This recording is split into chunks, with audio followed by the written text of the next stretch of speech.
Good afternoon everyone, it's Kay here with a further episode in the Cards for Occasions series sponsored by Handyhippo. I'm delighted to be here today, especially working in the colours that I've been given to work in, because it makes me think of springtime. Beautiful, beautiful pastel shades, absolutely gorgeous. So I'll run through what I was sent with first. I've not stuck rigidly to these colours, I have to say this time, but bear with me because all of this will come into play throughout the series. I was sent this beautiful stack of glitter card. Look at these glorious, glorious colours. It's a very, very nice quality. It's quite smooth. There's nothing that comes off on your hands from the glitter aspect, but it's got a beautiful sheen to it. Easily removed from the pad. The shades, I think you'll agree, are absolutely gorgeous. They really, really are. And they would just suit any occasion card, any project that you would care to use it on. It's a 6x6. There are 18 sheets, as you can see. Excellent quality. The other thing I was lucky enough to receive was this bounty of American card stock. It's 12x12, it's heavy duty, it's loose sheets, it comes in its own little storage container here, so when you want a piece of card you just pull a bit out, so it keeps it all in one place and very secure. It's the spring range, it's textured, and as I say, there are 60 loose sheets here, and on the back of the box you see the colours that are available. Spring, Easter, they've absolutely got a beautiful array of colours there for the up and coming season. I was also provided with candy dots in the appropriate colours, the pink and the blue. If you check the Handyhippo site you will see there are lots and lots of different ones available. Again, it's something that you can use on any project, mixed media, whatever your heart desires really. It's just up to you to use them in whatever way suits you best, from flower centres to accents, whatever you care to mention. And here is something that I've not encountered before, and again I've not actually used it this time, but it's a metallic ribbon, if that makes sense. It's striped, as you can see, and all the stripes in it, it's like a washi tape with attitude, I'll say, and it's got all these metallic threads running through it in all the different colours. Absolutely beautiful. And as I say, I will use it throughout this card making series, just not today. I've stuck with very pastel-y colours for the actual project I'm going to demonstrate, but for the purposes of showing you what it is we're heading off to do today, I've made up 3 samples, one of which I showed in a previous video, which is this little thing, and it's actually an Easel card box. So it folds flat like this. I've put a little flower on the top, some bling brads just to weight down the front of this bit so that it doesn't ping up because it's too light to hold. Then there's a little lip on the front here that just holds everything in situ, and when you pull the little brad here, there's a line drawer inside. You could put wadding in it and put in jewellery. You could put some little 3x3 cards into it, whatever came to mind really. A little bag of sweeties if you had a friend that needed a bit of cheering up. I also made it in this rather lovely colour here, using the flowers and everything to all blend in. Matching papers as far as I was able, but in truth it's scraps that I've used, which is one of the best things about this project in my opinion. If you have papers and things that don't quite meet a full project, then to use them up on a little project like this is absolutely wonderful, because you need very, very little. The actual size of the front facing aspect of the box is 3x3, The drawer inside is 3 by 3. I ran out of paper, but I just put a little liner in the centre here. I've lined the box around, as you can see, and the front and reverse of the drawer, and all in all I think it comes together really nicely. What I've been asked to do this week is make a little card storage, which I think this fits the bill for, and to look at celebrations and occasions once again. Graduation, perhaps you've got someone that has just given birth to a baby, this would be ideal. Congratulations, mum. There are other occasions that I feel we need to address in this episode. None of it's taboo these days, sadly, and that is perhaps you have a loved one that's going through some medical treatments or something like that that you would just like to give a little bit of inspiration to.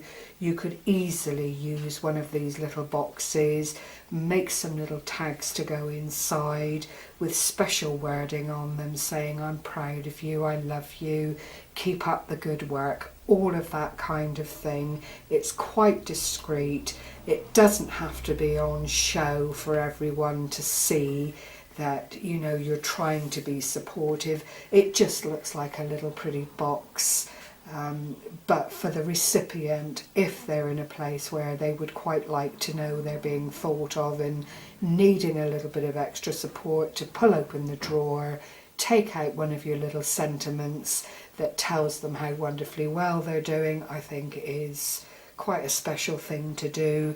For the same reason it would actually work for someone who had lost a loved one, just to let them know that you're there for them, that you understand. This world is a hard enough place, and I think anything as individuals that we can do to make someone's time a little bit better is all to the good. So all of that said, this is what I'm going to show you how to make today. I've actually cut out everything that I need, but feel I need to go through a little bit of that process with you so that you understand exactly how it all comes together. So I'm going to move these over to in front of my little sign here so that they're in view and you can see exactly where we're headed. I'm delighted to be able to tell you that this whole project can be achieved by using one full sheet of the 12 by 12 card, which I will demonstrate to you. I'm going to put these things out of the way. This is one that I will put together fully for you so that you can see how it works. I will pinch a bit of this card because it really is ideal for this purpose. I've also got my cut and scoreboard here. I'm not using the scoreboard I promoted before, primarily because I need to be able to cut and score. So this will save me having to chop around a whole lot throughout the video. This is an excellent little scorer and cutter. Now then, there I've placed my 12 by 12 on the board, and to begin with we need a piece of cardstock that is 3 inches in width. So I'm going to line this up on the little machine here, all man-made, don't you know, 3 and 3. I'm going to pull back my little cutting blade and just run this up through to the top in one sweep. So it's 3 inches wide by 6 inches. If I pull that back down this way, that's what we need there. Now this is going to be the top part, this Z bit, if you like, of the top of the easel card. This is going to be the actual easel bit. So long side facing you, you score at 1.5 and again at 3. Bearing in mind the essentials are that the sizing is 3 inches by 3 inches. Sorry, I'm not metric. If you fold it in half once and fold the second crease towards you, there is the easel part coming into being. You don't need to be very strict about burnishing your card. You don't want the card to crack. To break up fibres in card, if you've got a very, very heavyweight card, it's always advisable to score twice. So you would score at your 1.5 and at your 3, and then fold the card. This is textured, as I said. So what I want to do is have the textured bottom showing on the lid of the card here. So the easel card becomes what is the back of the card, and it's smooth. There's no texture on it. So that's the beginnings of our project. The next piece we need is a piece of card that is 3 by 3, which we can take from the bit that we've already cut. So 3 inches and cut by 3 inches, and you'll see where I'm going very shortly. And this then becomes the facing aspect of the easel card, like this. And it's actually only glued in that bottom folded area there.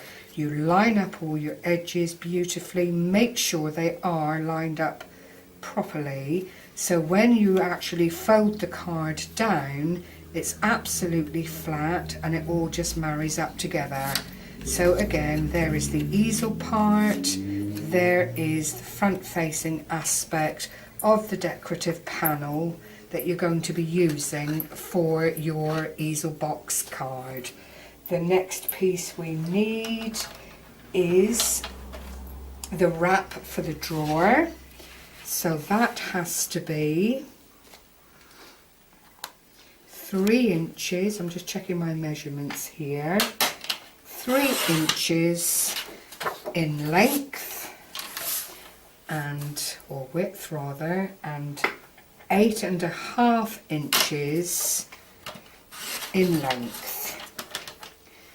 And you'll see where we're going very, very shortly. This is a lovely, lovely project to do. It doesn't have to take an age to put together. So what we do now, I'll just bring this blue over so my cardstock doesn't slip. We score at 1 inch.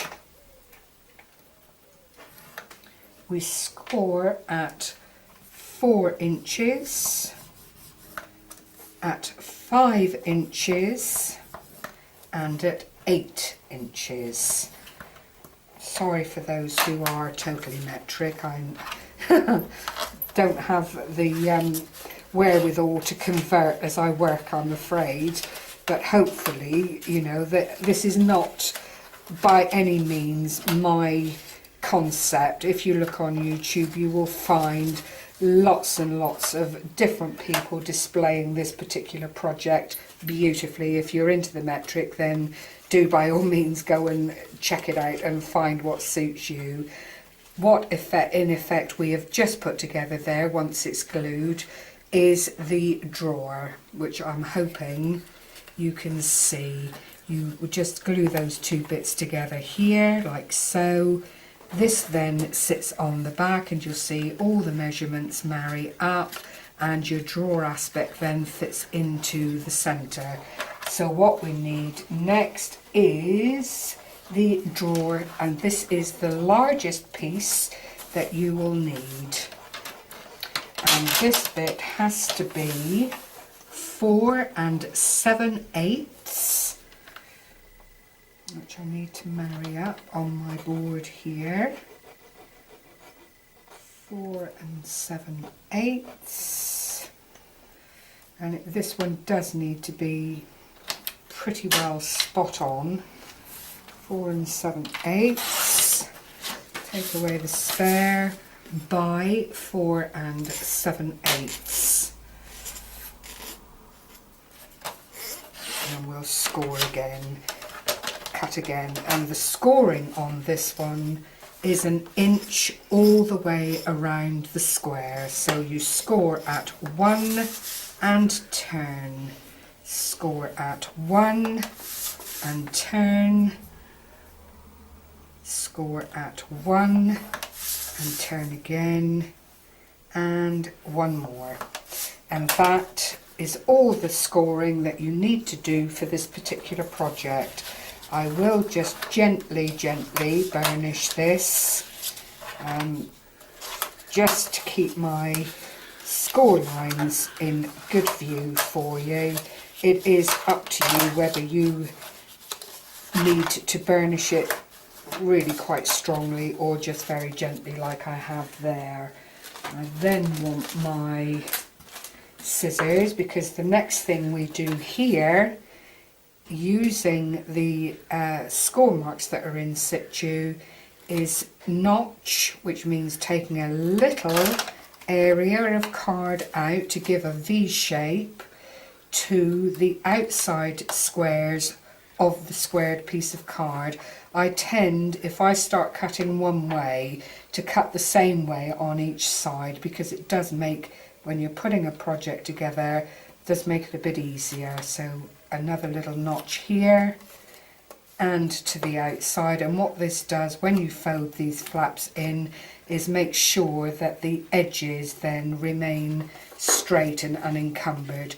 If that happened to be a little bit out, then you could have raised pieces of card which would affect the slide of the drawer basically.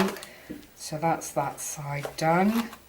And number 2, you don't have to be too particular about it, but the notching helps reduce the bulk as you put your drawer together. So that, oh, don't forget the outside one, okay? That is your little drawer. These sides then fold up, your flaps tuck in like so, and that is the drawer.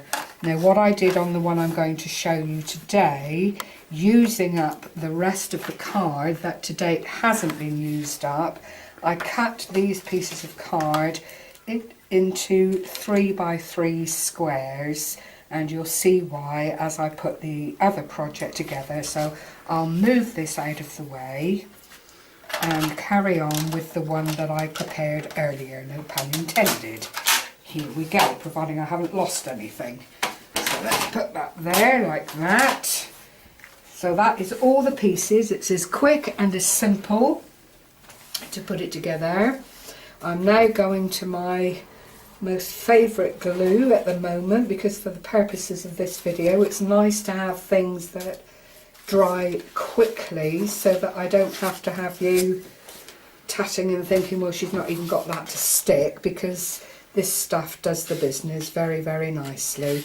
So I'm hoping you recognise the pieces that we've just picked out. And what we start off with is the easel aspect of the card and the wraparound. These are the 2 bits we need immediately.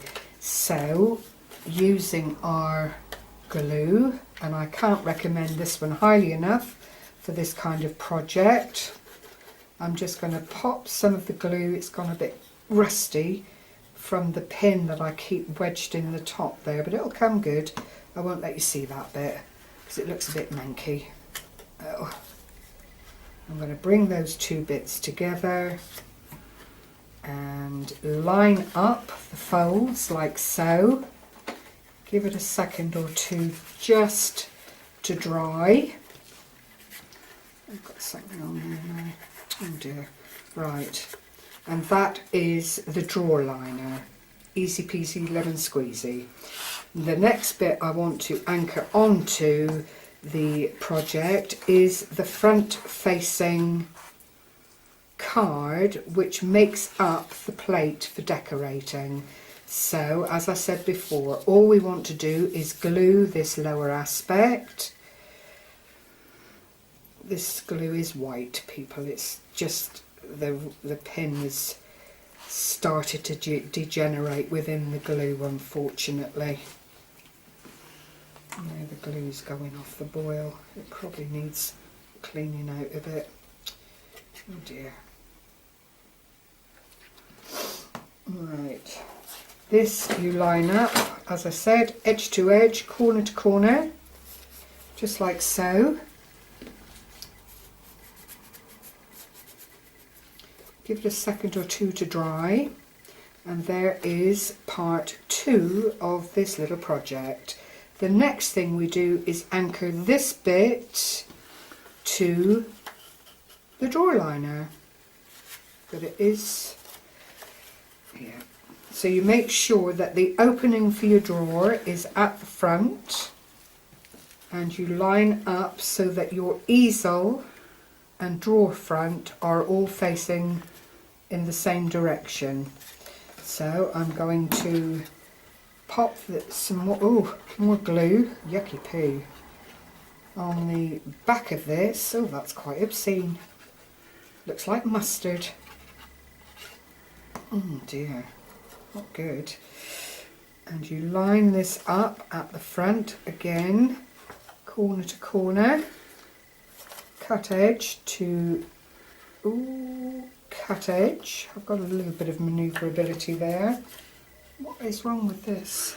Need to clean it down and wash it. Yeah, it does indeed. I can't because I need it, Gary. Film crew was offering to wash that out, but for the moment I think we're stuck with it. That'll teach me. It was clear before.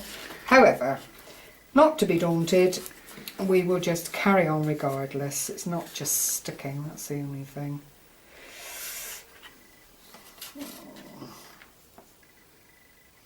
Sorry, I am very, very aware of the time, and I don't like these videos to go on too long, not from the watching point of view or from the uploading point of view. The main thing is to line up your edges as best you can and glue down everything so that it all fits together beautifully. The next thing I'm going to put together is the drawer. Now I left a corner here on this one to show you about notching. Now I've put down my blessed scissors and I can't. Thank you. Find them. So again, we'll notch out this piece of the drawer. 1, 2, and the outside edge. Now, as a preference, I prefer to tuck my flaps inside the structure of the drawer. It just makes it look a whole lot tidier and reduces the likelihood of the drawer being damaged, because it is only made of card at the end of the day, and if it gets a lot of wear and tear, you know, something has to give in the end. I do, as a matter of course, reinforce the walls of the drawer, but that is again entirely up to the individual. I just like things to last. So on the ones that I showed you that I made earlier, I'd actually taken the time to get little pieces of card and line the drawers all the way around the sides and the base, just to give it a little bit more substance. I don't think, if you're giving a gift to somebody, going the extra distance, it just makes a difference. You don't want something falling apart the minute it's used. So that is the drawer, which slots into the sleeve cover like so, and you can see it's gradually coming together here. I'm going to take that out again because I did have some bands that I cut, but in the process of showing you everything, looks like I've mislaid them. But literally at this stage, what I would do is put from the cardstock a layer around each of the inside aspects of the drawer to strengthen. So it would be something of this nature, and I would just measure it up so it was exactly the right height and size, slot it inside, glue it, and that just keeps everything extra safe. Having decided which way the drawer fits best into the box, I then decide which embellishment I'm going to use to be able to open the drawer. Now on this occasion I've actually put together using a pearl doodad and a brown flat brad a little something that will act as a drawer pull. So I'm going to open this again and take it out. I've got my hole punch, it's just a bog standard. Everything that I'm using you will find on Handyhippo in one form or another, but these things I've had for quite a while. I've lined up roughly the centre of the drawer facing there, and it's just squeezing through to make the hole.